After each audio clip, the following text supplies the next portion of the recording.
Number 6 है, किसी वृत्त की त्रिज्या में 50% की वृद्धि कर दिया जाए तो उसके क्षेत्रफल में क्या प्रभाव पड़ेगा। तो हम ये भी फॉर्मूला बता चुके थे।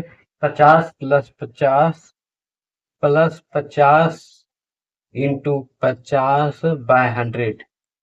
तो जीरो का जीरो खत्म कर दिए। 50 और 25 करते हैं 125% की वृद्धि होती है। उसके क्षेत्रफल में कितना परसेंट की वृद्धि हो, 125% की वृद्धि हो जाएगा। क्वेश्चन नंबर 7, रामपुर मोहल्ले की जनसंख्या 50,000 है। यहाँ की जनसंख्या में प्रत्येक वर्ष 10% की वृद्धि होती है। 2 वर्ष के बाद यहाँ की जनसंख्या क्या होगी। 2 वर्ष के बाद यहाँ की जनसंख्या क्या होगी। तो यानी ये भी फॉर्मूला बैठाएंगे। 10 वर्ष पहला वर्ष, दूसरा वर्ष भी 10% और प्लस प्लस प्लस 10 इंटू 10/100। ये जीरो जीरो जीरो जीरो खत्म, बचा कितना, 21% की वृद्धि होगी। तो 2 वर्ष के बाद 21% वृद्धि हो जाएगी 50,000 में। तो 50,000 का 21%, 50,000 का 21% कितना हो जाएगा, जीरो जीरो दो जीरो जीरो खत्म। तो बचा कितना, 10,500 हो जाएगा। 2 वर्ष के बाद जनसंख्या में वृद्धि होगी। और टोटल जनसंख्या कितना, 50,000। 50,000 जोड़ लेंगे, टोटल जनसंख्या कितना हो जाएगा 2 वर्ष के बाद, 506। यानी 2 वर्ष के बाद जनसंख्या कितना हो जाएगा, 60,500। 50,000 है तो 60,500 हो जाएगा। क्वेश्चन नंबर 8 है, 5% की वार्षिक ब्याज की दर से 2 वर्ष का चक्रवृद्धि ब्याज क्या होगी जबकि राशि 1,000 है। तो 2 वर्ष का रेट क्या है, रेट है 5% की दर से।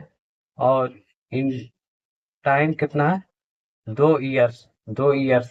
तो इसका सी आई क्या होगा, चक्रवृद्धि ब्याज क्या निकल जाएगा, चक्रवृद्धि ब्याज निकल जाएगा 5 + 5 प्लस प्लस प्लस 5 × 5/100। तो इसका निकल जाएगा 10.25% होगा। चक्रवृद्धि ब्याज क्या हो जाएगा, 10.25% होगा। तो इसका हम राशि कितना दिया है, 1,000। 1,000 को 10.25% निकाल लेंगे, कितना हो जाएगा। तो जीरो का जीरो खत्म, 102 रुपया 50 पैसा। ये हमारा आंसर आ गया। बचत बराबर बचत का रूल पढ़ेंगे। 9 नंबर क्वेश्चन है, कोई व्यक्ति 50% भोजन पर, 20% एजुकेशन पर, 10% मनोरंजन पर एवं 7% अन्य मदों पर खर्च करने के बाद वह अपने आय का 650 रुपया बचत करता है। उसकी आय क्या है, उसकी आय क्या है निकाल लेने के लिए क्या करेंगे, पहले खर्च कितना किया वो देखते हैं। 50% भोजन पर खर्च करता है, 20% एजुकेशन पर खर्च करता है, प्लस 10% मनोरंजन पर खर्च करता है, प्लस 7% अन्य मदों पर खर्च करता है। टोटल 87% कुल खर्च करता है। कुल खर्च करता है, कुल खर्च 87% होता है। तो बचत कितना किया, 13% बचत कर लिया, 13% बचत कर लिया, बचत किया, बचत बचत बचत कितना किया, 13%। तो कुल खर्च कितना हुआ, तो बचत कितना हुआ, 13%। 13% बराबर यहाँ पे दिया गया है। 13% बचाया, रुपया में बचाया कितना, 650 रुपया। इक्वल कर देंगे 650, 650 रुपया। तो 100% बराबर कितना हो जाएगा, 100% बराबर कितना हो जाएगा, 5,000 हो जाएगा। 5,000, 13 13 पचे 65, यानी 5,000 में आंसर आ गया। टोटल आय कितनी है उसकी, उसकी आय कितनी है, 5,000। अच्छे बराबर खर्च का रूल पढ़ने वाले हैं। क्वेश्चन नंबर 10 है, कोई व्यक्ति 1,700 रुपया खर्च करने के बावजूद अपने आय का 15% बचत करता है तो उसकी आय क्या है। तो यानी वो 15% बचत करता है, बचत बचत 15% करता है। तो खर्च कितना किया होगा, खर्च खर्च कितना किया होगा, 85% खर्च किया होगा। 85% खर्च किया होगा, मगर खर्च किया है रुपया में कितना, 1,700 रुपया। 85% बराबर, 85% बराबर कितना हो गया, 1,700 रुपया। यानी रुपया में 1,700 रुपया खर्च किया है और परसेंटेज में 85% खर्च किया, बचत किया 15%। तो 100% कितना हो जाएगा, 100% इक्वल हो जाएगा 2,000 रुपया। 2,000 रुपया, यानी उसकी आय क्या है, 2,000 रुपया। क्या है, 2,000। ये हमारा आंसर आ गया।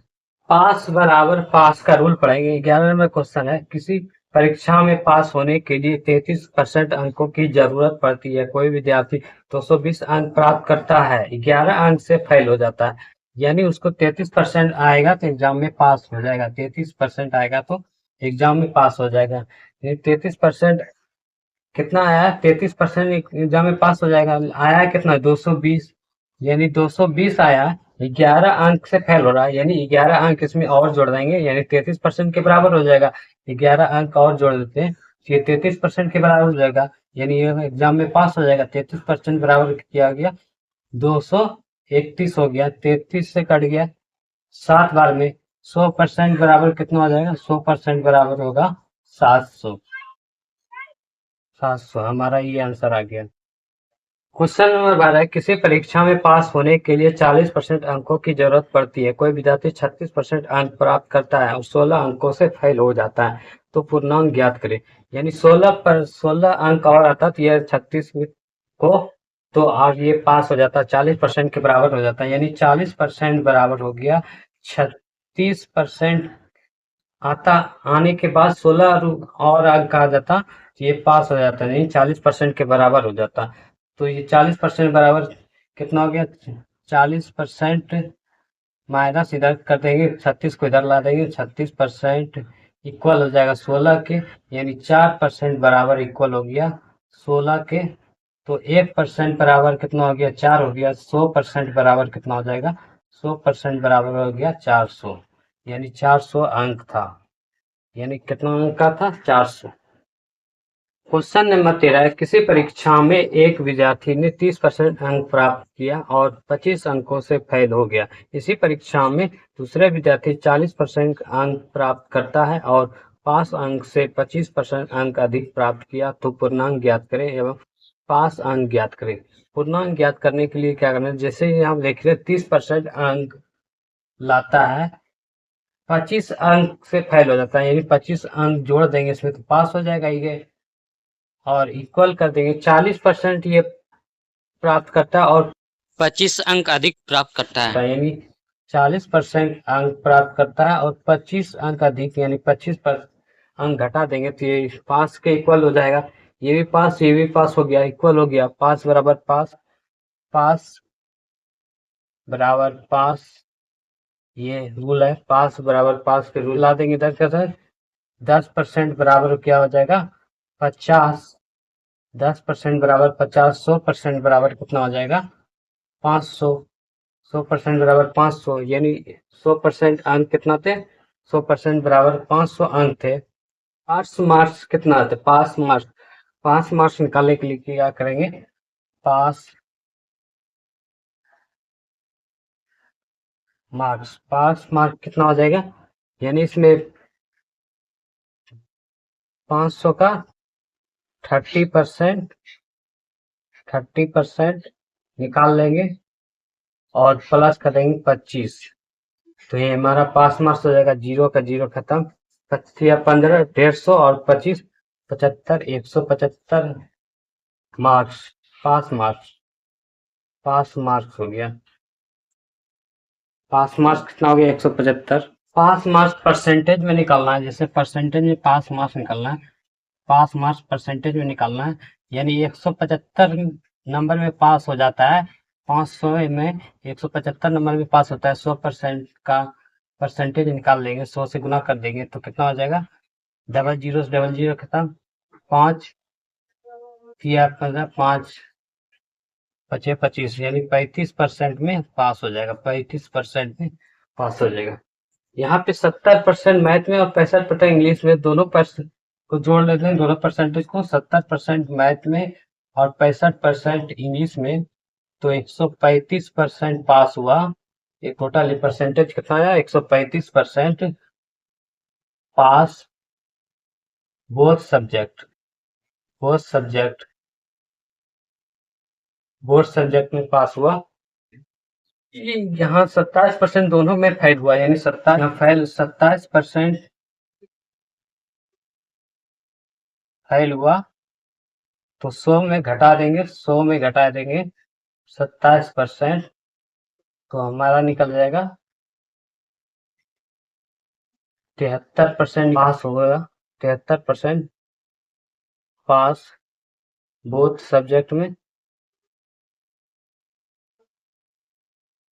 बोथ सब्जेक्ट में 73% पास हुआ। इसको घटा देंगे तो कितना निकल जाएगा, ये 62% निकल जाएगा, पास हो गया। ये पास हुआ, ये पास, पास माइनस पास क्या था, रियल पास, ये रियल पास निकला। तो 38% क्या निकला, फेल निकलेगा, फेल। 38% क्या निकला, फेल। दूसरा तरीका इससे भी निकाल सकते हैं, ये 70% में पास हुआ, ये 30% ये फेल हुआ होगा, 30% ये फेल हुआ होगा। ये 65% पास हुआ है तो 35% ये फेल हुआ होगा, 35% फेल हुआ, यानी टोटल हो गया 65% फेल हो गया। फेल कितना हुआ है, 27% यहाँ दिया गया, 27% विद्यार्थी फेल हुआ है। तो घटा फेल बोथ सब्जेक्ट में, तो 27% दोनों सब्जेक्ट में फेल हुआ है, 38% होगा, 38%। पास कितना हो जाएगा, 62% पास हो जाएगा, ये पास हो जाएगा 62%। परसेंटेज में 38% फेल हुआ और नंबर में 760 विद्यार्थी फेल हुआ, तो 38% बराबर क्या हो जाएगा, 38% बराबर क्या हो जाएगा, 760 हो जाएगा। तो 100% बराबर कितना हो जाएगा, 100% बराबर हो जाएगा 2000। ये हमारा आंसर आ गया। क्वेश्चन नंबर 15 है, किसी चुनाव में एक ने 43% मत प्राप्त किया और 420 मतों से चुनाव हार गया, तो डाले गए मत क्या है। तो अंतर बराबर अंतर यहाँ पे जानेंगे, अंतर क्या होता है, इसके रूल पढ़ेंगे, अंतर बराबर अंतर। तो यहाँ पे देखिए 43% मत प्राप्त किया मगर वो चुनाव हार गया, जीतने वाले कितना मिलेगा, 57% मिला होगा। यानी इस दोनों का अंतर, ये दोनों का परसेंटेज का अंतर कितना, 14% का अंतर हो गया। 14% का अंतर कितना हो गया, 420, यानी 420 मतों से जिताना, 420 हो गया, 420 हो गया। परसेंट का अमाउंट कितना हो जाएगा, 100% का अमाउंट हो जाएगा, 100% का अमाउंट हो गया 3000, 100% का अमाउंट हो गया 3000। नंबर 16 है, किसी चुनाव में दो उम्मीदवार खड़े थे जिसमें से एक 62% मत प्राप्त किया और 960 से चुनाव जीत गया, तो कुल मतों की संख्या क्या है। तो यानी 62% मत प्राप्त किया, 62% मत प्राप्त किया तो वो जीत गया। तो हारने वाला कितना परसेंट मिला होगा, हारने वाला को 38% मिला है, जीतने वाले 62%, तो हारने वाले 38%, दोनों का अंतर कितना है, 24% का अंतर है। 24% अंतर बराबर कितना है, दिया गया 960, 960। तो 100% बराबर कितना हो जाएगा, 100% बराबर हो जाएगा 4000, 4000। ये हमारा आंसर आ गया। ये डालेगी वोटों की संख्या कितना है, 4000, ये हमारा आंसर आ गया।